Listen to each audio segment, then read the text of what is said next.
So said the Duke of Wellington, the man who finally defeated Napoleon at Waterloo.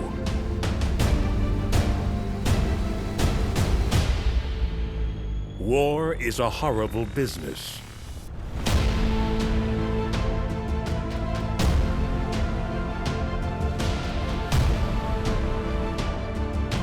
And yet, in the midst of carnage and destruction, we can see heroism,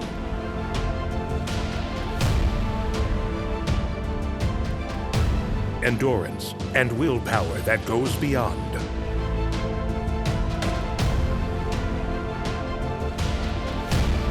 They lived by the sword, and they died by the sword.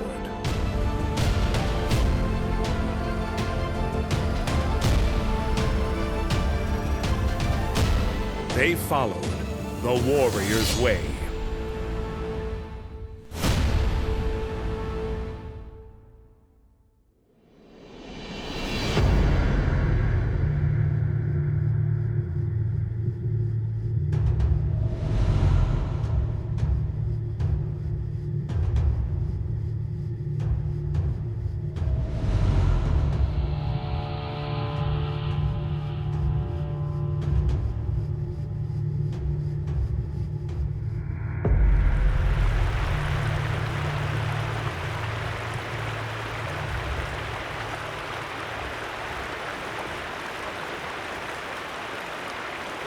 The Vikings were ferocious seagoing warriors, pirates, and traders who raided and settled across a broad swath of the globe from the 8th until the 11th century.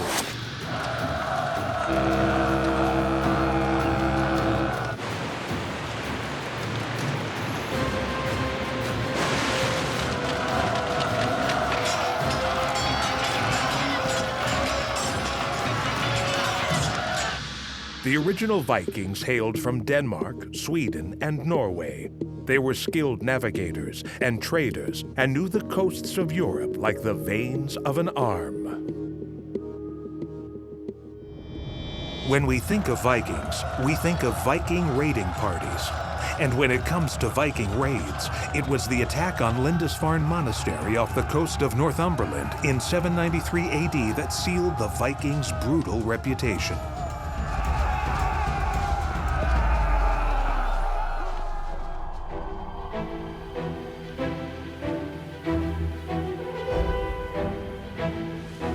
Lindisfarne is the first successful Viking activity. We do know from the Anglo-Saxon Chronicle, which is an account the monks keep in various places in England in the pre-modern world. Lindisfarne was an important and wealthy monastery. From a Viking perspective, it was surely plunder with low risk and the possibility of a rich raid. Suddenly they run in, a whole bunch of men who have no rationale to fighting, no weapons to fight with, and tons and tons and tons of really pretty stuff. Things that the Vikings know they can sell elsewhere, including even the gold that the pages are made of in these Bibles and other books that the Lindisfarne monks have. It'd be like finding a treasure chest that was completely unguarded. After the Lindisfarne Abbey raid, the Viking attacks increased phenomenally into the North Sea, across to England, over to Ireland, over to France and Germany. Alcuin, a Northumbrian scholar serving in Charlemagne's court in Aachen, wrote of Lindisfarne, "The heathens poured out the blood of saints around the altar and trampled on the bodies of saints in the temple of God, like dung in the street. Never before has such an atrocity been seen." The raid sent shockwaves through Anglo-Saxon England and the Christian West, with good reason. The raid on the monastery was just the beginning. Viking raids would terrorize England for the next 200 years.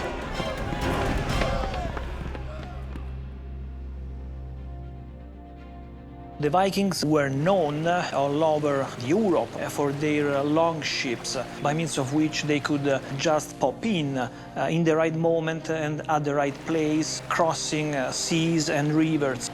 They were odd individuals no matter what, the ones who decided, geez, farming isn't for me.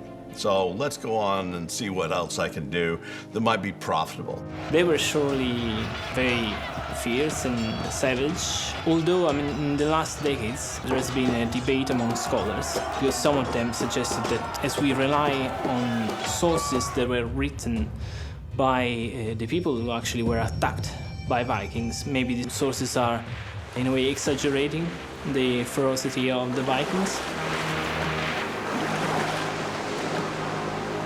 From one point of view, we can say that the alleged savagery of the attacks of the Viking can also be referred to the type of information, the type of historical information and chronicles that we have, which all come from the hands of the monks, of the Christian culture, the Christian world. So they used to depict the Vikings in a specific way, in a terrible way, we can say. But on the other hand, we can also say that these Vikings were as brutal and savage as all the other warriors in the medieval era. The Viking chieftains would decide on a target and plan their raid in advance. They would strike under cover of darkness with lightning speed and a savagery unprecedented even for medieval times.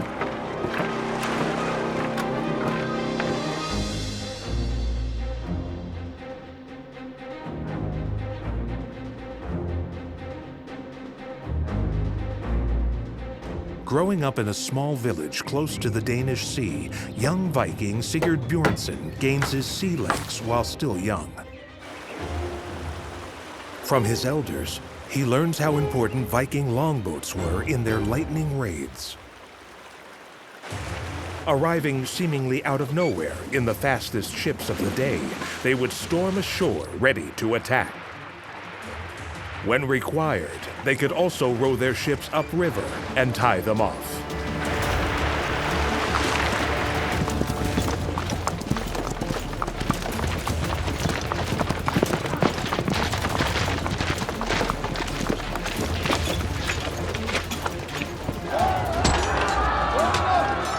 Vikings did not like attacking large groups of people.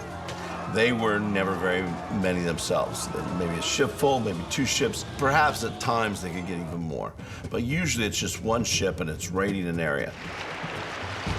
The Vikings developed navigation skills that were pretty much advanced. We can see these when we analyze the several battles that they managed to win on the sea, although they also managed to lose many of them.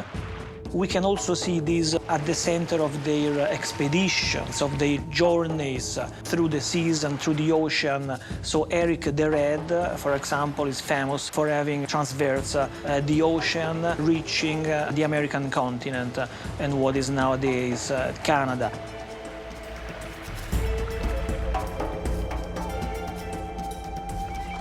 Sigurd watches many times as his father returns home from raids laden with booty. It fills him with desire to go raiding himself. But why did the Vikings come screaming out of their Scandinavian homelands in the late 8th century AD? This is still a hotly disputed question.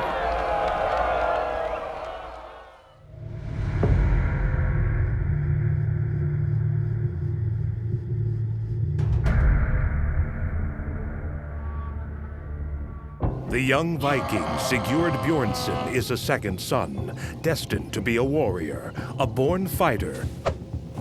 Sigurd's journey begins in 10th century Denmark, around a century after the looting of Lindisfarne Monastery, the height of the Vikings' marauding and raping of Europe. He has quite a reputation to live up to, if he wishes to be considered a Viking in the warrior's way. But why did the Vikings begin to venture beyond their borders into neighboring and, in some cases, faraway countries?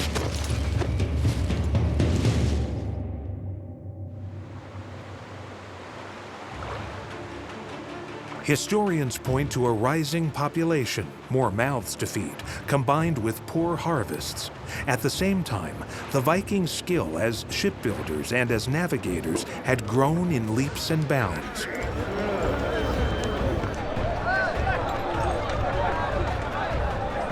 All reasonable explanations. However, it's just as likely that it was simple opportunism, that some of the more adventurous warriors raided their neighbors, and when they returned home laden with booty, the idea began to catch on.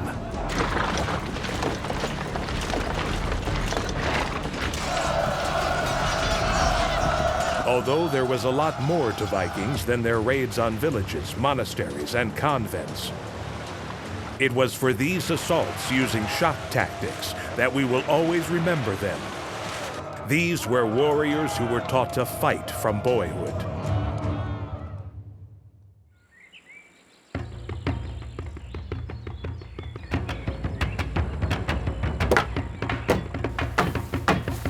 Sigurd Bjornson was no exception to this rule. These may look like children's games, but it wasn't long before wooden swords would be replaced with real ones. Probably they started to learn how to fight quite early when they were very young.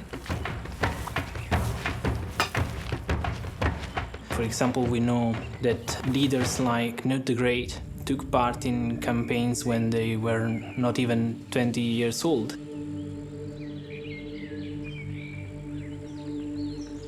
Or another world leader like Harald Hardrada was wounded in a battle when he was just 15. Young warriors like Sigurd Bjornson were not only expected to become marksmen, they were supposed to be able to throw their javelins high over the ranks of their enemies. Every young Viking lad would need to master archery. The bow and arrow was used for hunting, and archery tournaments were common. The Viking sagas have many archery contests.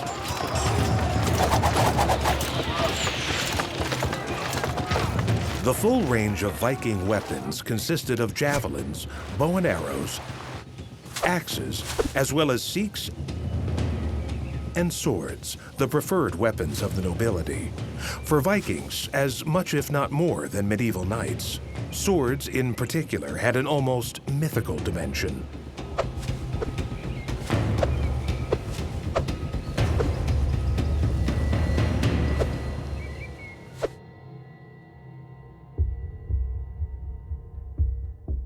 Viking swords are beautiful.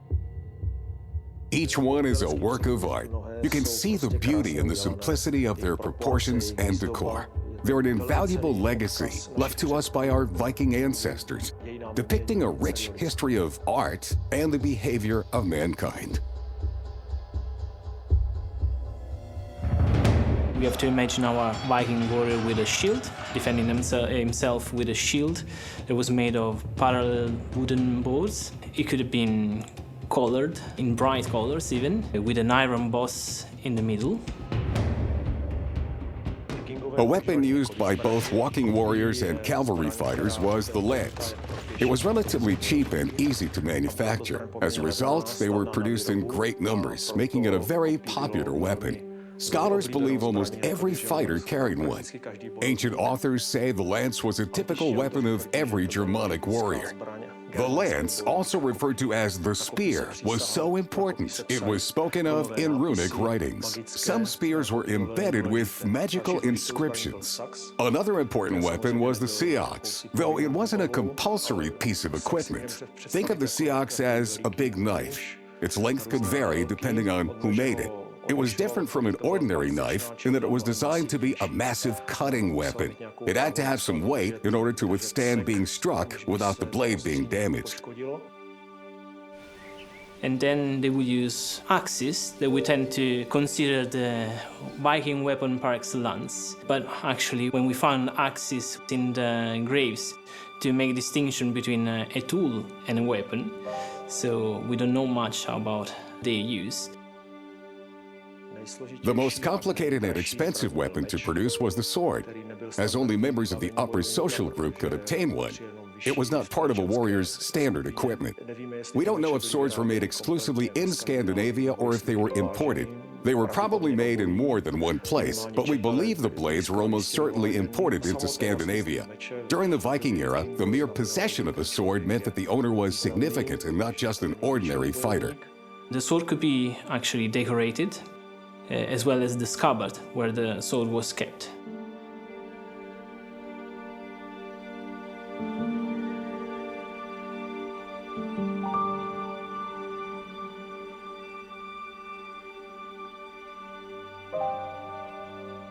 Some of the souls in the Icelandic sagas even have names. This suggests that they were considered really important by Viking warriors.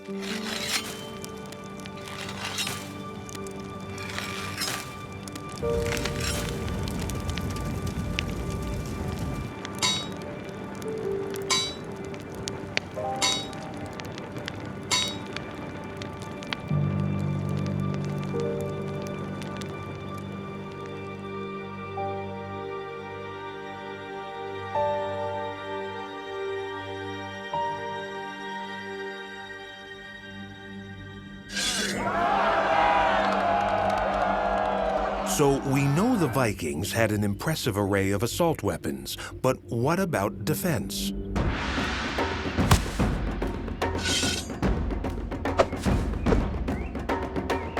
Not all warriors could afford a helmet or armor, but they all carried a shield into battle. Many Viking warrior remains have wounds to the head and legs, where the shield could not protect them. Shields could also be used as makeshift stretchers to carry wounded, and shields could even be used as weapons, something that Sigurd particularly appreciates. Vikings wore armor. They wore mail armor, so rings, sometimes we call them redundantly chainmail. They are mail. But they were protective, extremely protective to the body and to the torso. Mind, the Vikings did not like having their arms bound at all by the armor, and so often their arms were free from armor. They would wear furs and they would wear leathers and other things that would protect them there. But the chief protection for all the Vikings were two. One, their helmet, and second, their shield. And that, if you think about it, could cover everything pretty much from the top of their head down to their knees. And that's the most important part of any warrior's body that needs to be protected. If you've got a wound in the arm or a wound in the leg, you can pretty well survive it. But if you've got a wound to the torso, especially if it affects the organs, or if you have a wound at all to the head, you're not going to make it. So the shield was particularly made. Now, it was usually just wood, but it was made with lots of metal bits, and it was really thick, and it was pretty heavy. And the Vikings would use this in conjunction with others. If they did need to fight together with another person, in conjunction with others, where they could overlap those shields and actually make a field fortification, what we call a shield wall, and that would protect them on a battlefield about as well as anything. In battle, the first line of attack and defense was the shield formation. In a shield wall, a Viking's left arm would always carry his shield, and right arm his weapon. Otherwise, the shields would not have been able to overlap. Of course, the image of the Viking handed down over the last century or two also includes Vikings wearing those famous horned helmets. Actually, the idea that the Viking warriors were wearing horned helmets comes from the 19th century. It's a romanticized way of looking back to these savage warriors, and you find some description pointing to this direction also in some of Wagner's operas. We can say that it would be really unpractical for a soldier, for a warrior, to wear a horned helmet, because this would expose the warrior himself to all the various items and weapons and objects that would be thrown against him.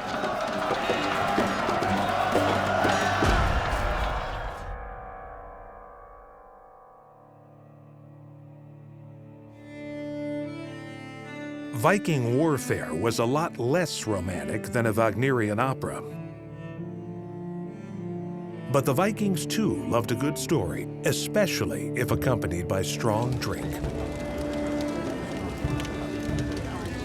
Typical for Viking lads, Sigurd Bjornson would have started drinking not long after he first picked up a weapon.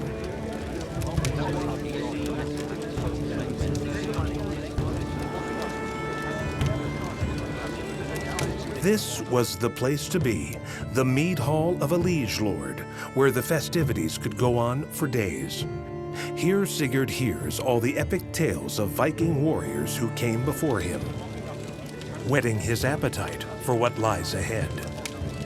In the middle there would be fire burning, and the chieftain that was hosting these festivities would have a special chair probably, and the most important guests will sit close to him. People were richly dressed, and scholds, so the poets, who had proclaimed their poems, telling the stories of gods and heroes of the ancient past. Drinking was important, it really had very social importance. There were even ritual drinks, so Vikings would drink ale or mead from drinking horns. They were important also because during these ritual drinks, ritual toasts actually, oaths were sworn, speeches were given, even marriages were arranged, or even alliances. Sigurd dreams that his own exploits will one day be a saga to be told. At the same time, he knows he doesn't want to join the Viking equivalent of the special forces, the so-called berserkers. Sigurd isn't quite that hardcore, however much courage the mead gives him. Berserkers were half men, half beast. When they attacked, they howled like mad dogs or wolves. They usually fought bare-chested, if not naked, or clothed in animal skins. In the midst of battle, they seemed to feel no fear, nor even pain. In peak berserker mode, they would kill indiscriminately, even men from their own side. Berserkers are a warrior legend that will live on forever, but we have proof they existed.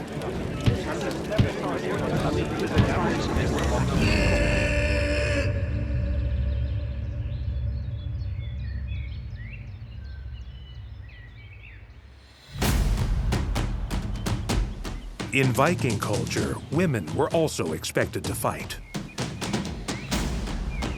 Shield maidens were mythological female warriors, remarkably tough and fierce. We know Viking women, unlike many of their contemporaries, could own property and divorce their husbands. But did they really fight alongside their menfolk? Shield maidens feature heavily in Norse sagas and also crop up in the artwork of the time. But myth or reality, the jury is still out. What usually happens is that the sex of a person who is buried is judged either by the human remains or by the goods that were buried with this person. So most of the times, if they found a person buried with weapons, they would assume it was a man. But recently, some scholars demonstrated that, apparently, one of the skeletons that was buried in Birka, in Sweden, and was buried with weapons, was considered a man, but actually was a woman. So, re-examining the human remains of this burial, they came to the conclusion that it was actually a woman, and so they wanted to demonstrate that Viking women warriors actually existed, as it is told in literature and in various legends.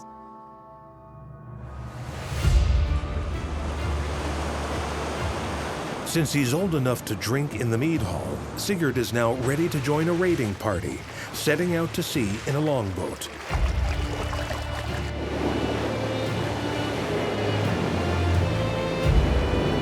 These were sinister yet beautiful-looking vessels. In their day, the prow of a Viking longboat must have been as terrifying as the sight of a German U-boat periscope during World War II.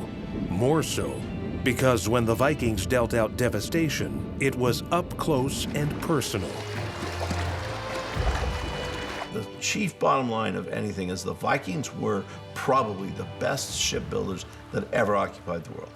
They knew how to build ships, and they knew how to keep the ships dry. They knew how to keep the ships light. They knew how to keep the ships flexible. They could lengthen them, but they knew also if they lengthened them, they had to make them thinner.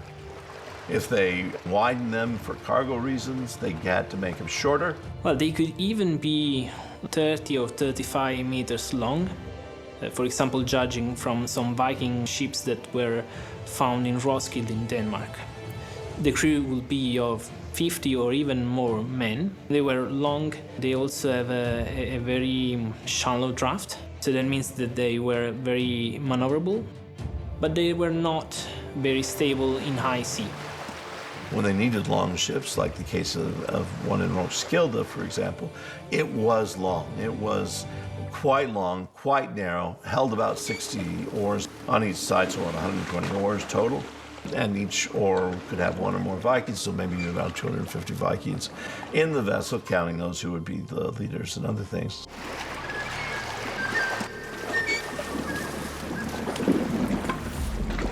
With as many as 250 warriors on board, it's remarkable just how swiftly the Viking longboats could plow through the waters.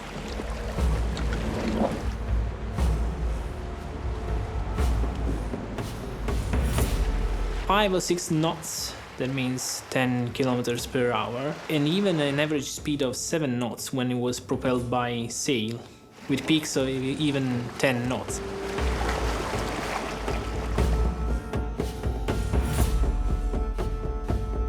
Back in Denmark, Sigurd Bjornson has established himself as a key member of a raiding party. He has returned from each raid with booty and is now resplendent in new armor and the finest weapons. And from the looks of things, perhaps this wild young man could settle down with a nice Viking girl. But we wouldn't bet on it. Sigurd now not only dreams of glory, but of making himself rich.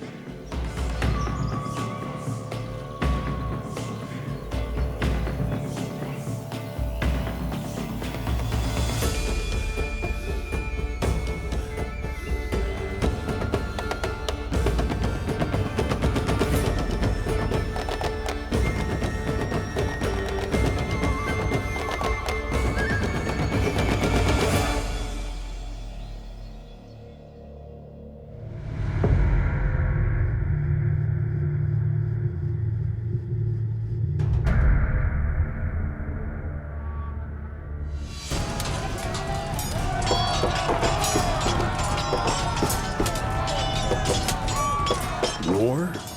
What is it good for? Well, for one thing, loot. In some ways, the Vikings were as much gangsters as they were warriors. In the 10th century, they set up the world's first ever protection racket. It was known as Danegeld and sometimes Herregeld. These were taxes levied by the Danes in Anglo-Saxon England, and in return for paying them, local chiefs could be fairly sure their township would not be targeted in the next Viking raid. Danegeld sometimes misunderstood. It really was flexible. The Danegeld could be paid as a ransom to Vikings to stay away. It's like protection money to stay away from the towns. There could be a Danegeld paid by other Vikings to other Vikings. It could be a tax by Viking protectors of local peoples. That seems to be what it eventually comes to be, is Vikings who are settled but are now going to protect the locals with their skills, their military skills. Flexible it might have been, but not to pay it was to invite retribution without mercy. We know at least one famous example of, not strictly speaking a Danegeld, but a tribute that was not paid to the Vikings. And this story happened in 1012, when the Vikings arrived in Canterbury. They sieged the city, and then they asked for a tribute to be paid. And the population actually paid this tribute. But the archbishop was their prisoner. The Viking took him as a prisoner, and they asked for further money, for another sum, to free the archbishop. And apparently the archbishop didn't want the people to pay even more to free him. So eventually, during a Viking feast, when the Vikings were drunk, they killed him.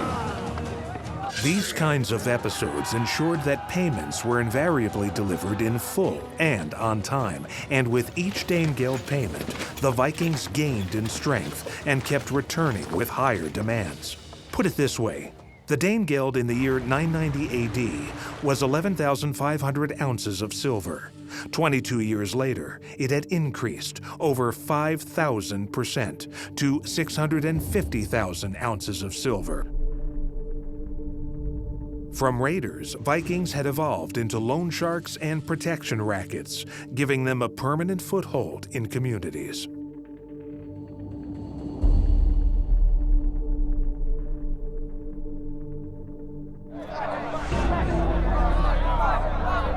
Sigurd certainly has no qualms about taking the Danegeld, nor for that matter enforcing penalties on those who don't pay. In fact, he enjoys his work. But while the Vikings may have been pirates, looters, and loan sharks, they were also explorers. They were the first Europeans to reach North America, where they actually settled down in a few places.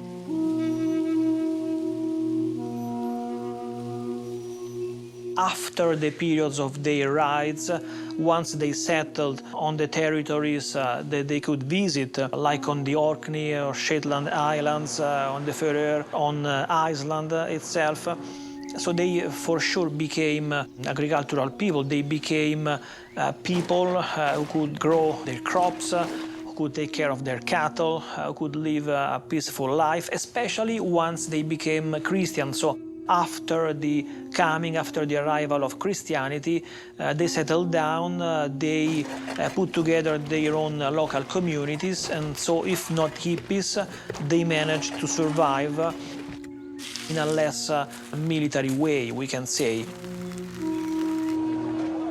Pretty soon, certainly by the end of the 10th century, half of northern England is Anglo-Scandinavian. They now have so many Viking settlers. There's some idea that the ginger hair color in an Irishman comes from the Danes, because so many Danes had settled in Ireland, including founding the city of Dublin. So the Vikings, unlike many, many other raiding peoples, they did tend to spread out. The Rus were Vikings. So Russia, the Rus land, was Vikings. The Varangians, down in Byzantium and Bulgaria and other places along the rivers of the Dnieper and Volga River, those too were Vikings. So the Viking Scandinavians spread quite considerably.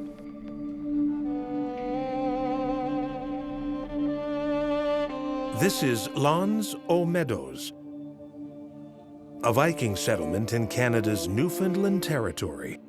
It's over 1,000 years old. The site of Lons aux Meadows suggests that it was used as a base for further exploration, looking for resources. For example, some butternuts were found there, and we know that they grow only 800 kilometers south than Lons aux Meadows. That means that they will actually stop there and then travel again to reach other places.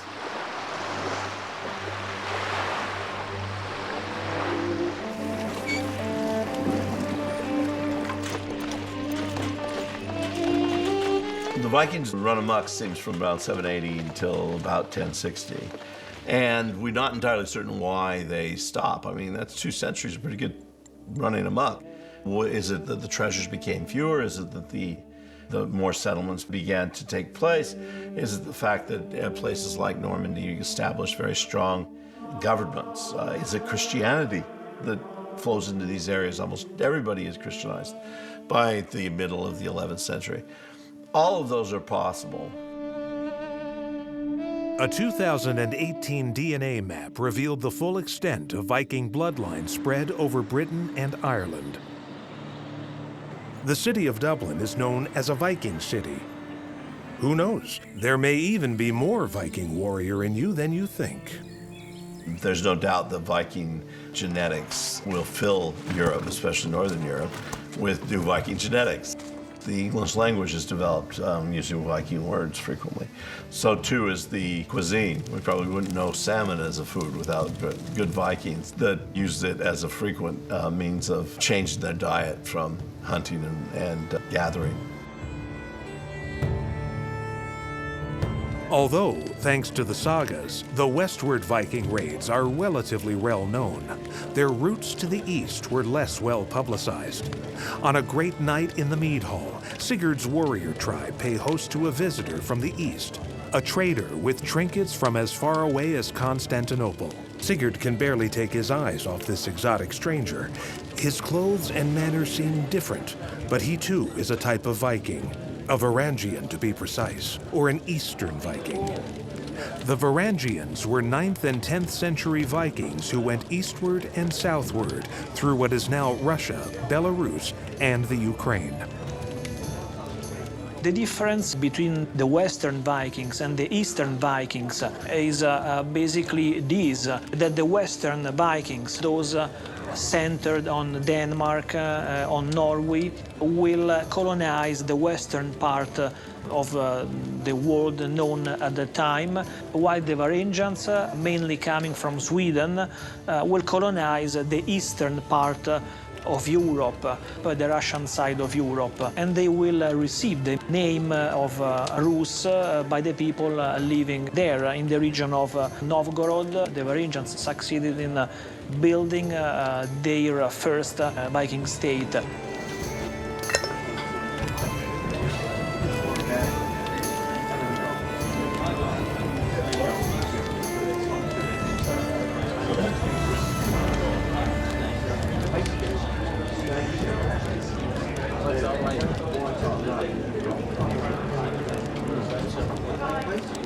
Sigurd is drawn to the merchant and his tales of the Varangians.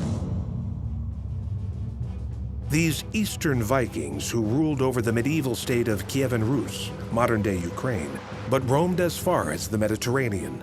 In Constantinople, modern-day Istanbul, they formed the Byzantine Varangian Guard, serving the Holy Roman Empire. The Varangian Guard that was formed in Byzantium was a group of individuals from the north, and they didn't all have to be Scandinavians. We know that Anglo-Saxons and French actually participated as well. It was a group that were mercenaries that had gone pretty much for reasons that we're told in some of the sagas the reasons could be as much as a crime, treason, something along these lines, and then they flee and get away and go for employment, and that's where they can get good employment. They were very, very strong elite warriors within the Byzantine army, and the Byzantines counted on them quite a bit. So probably the Varangian Guard received the weapons from, the weapons were provided from the Eastern Empire, so they would receive helmets, probably with the chainmail protecting the neck, and then they would have also scale armors, so that was possibly different from what they would use in Scandinavia, and probably the most important difference was the shield. There was not a round shield anymore, but was a kite shield, bigger and longer shield that would protect a bigger portion of the body.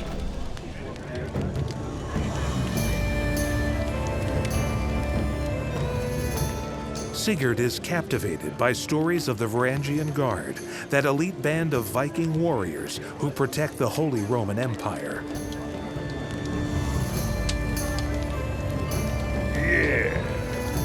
He dreams of going to Constantinople himself one day, but he may be on his way sooner than he thinks.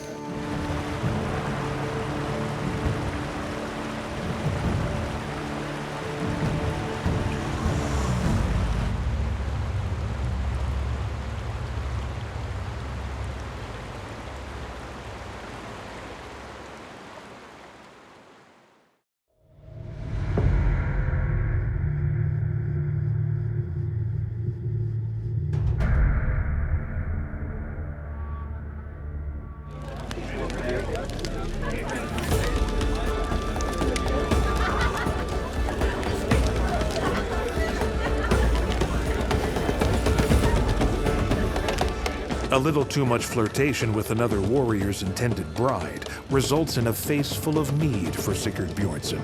It's a challenge to his manhood that Sigurd dared not refuse.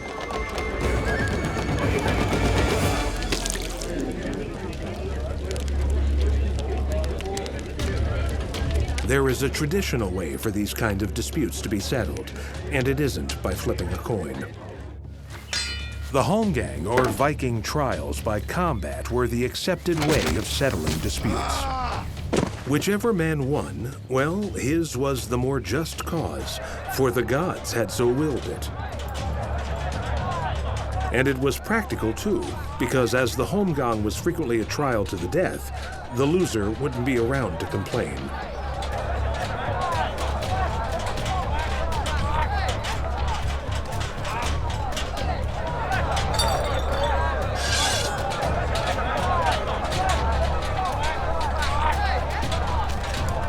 Omgang literally means to go to an island. The source that lists the rules of the Omgang in a more detailed way is Cormac's saga. We know that a cloak was laid on the ground. They will actually measure 3 squares of 1 foot each around this cloak, and then put some hazel poles at the corners. So that field was then called Hazel Field. They will also make sacrifices before the duel and say some prayers.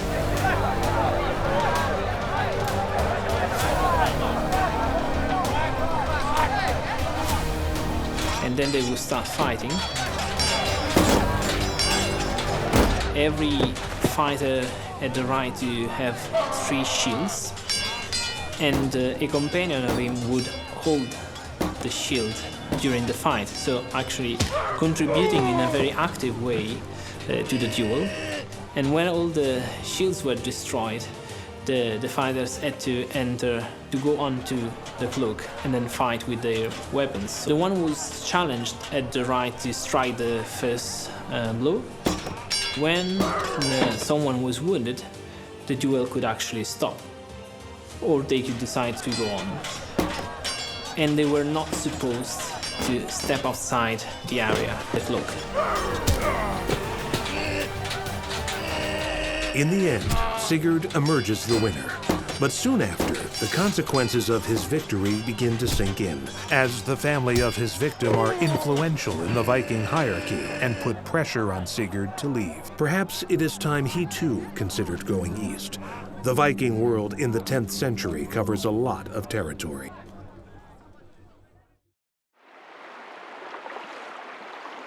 Viking warriors really spread their wings. In their famed longboats, the Norsemen, literally men from the north, invaded England twice. They roamed as far as the Volga River in modern-day Ukraine and Russia.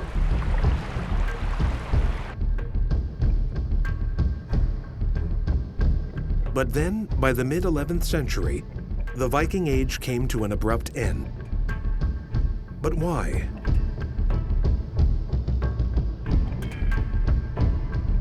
The main reasons for which the Viking Age came to an end is really related to the developments going on in Europe and in the Western world around the 10th and the 11th century. At a certain point, the Vikings decided to settle down, to constitute and to create their own states. This happened in what is nowadays Normandy, which actually is the northern region of France, receiving its name by the Norsemen, Vikings, who settled down there around the 10th century. So they became sort of allies to Charles the Simple, the king of the Franks, and they decided to settle down there under their own ruler Rollo. Who knows how long the Vikings themselves expected to last, or if they even thought about such things. Most Viking warriors did not live until old age. The Vikings believed that in the afterlife, the bravest warriors went to Valhalla, where they would spend their days battling each other. The nights would be given over to drinking, feasting, wine, women, and song. They'd all get up the next day and do it all over again. The whole point of life for the Vikings was to test oneself against adversity and then celebrate one's victories. But if the battle went against them, they would fight to the last man and embrace an honorable death, to live again in the afterlife. That was the Viking way. By Odin's eye, that was the warrior's way. Vikings are an elite force, elite military force, in perhaps not in the way that they fought, perhaps not in the technology and tactics or their leadership. They were an elite force in what they believed in the honor of fighting. As a warriors, probably they can teach other warriors of other ages is the importance of surprise, of the courage of risk for more, seek for more, as a civilization rather than just simply warriors. Possibly the skill to adapt to different situations and also to merge with other populations.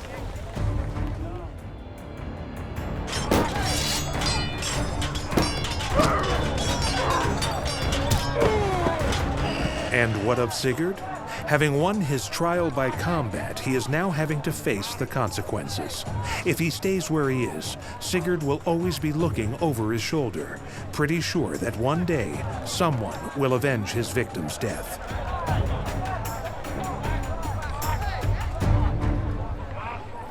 And so, remembering the tales of the East that had always enthralled him, Sigurd decides to make his way to Constantinople.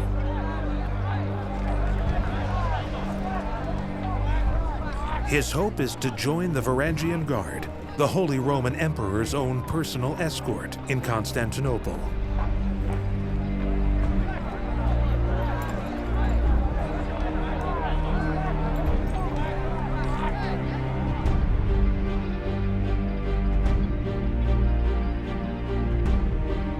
Istanbul, once Constantinople. Looking at the city today with its Islamic landmarks, it seems an unlikely place for Vikings to have inhabited.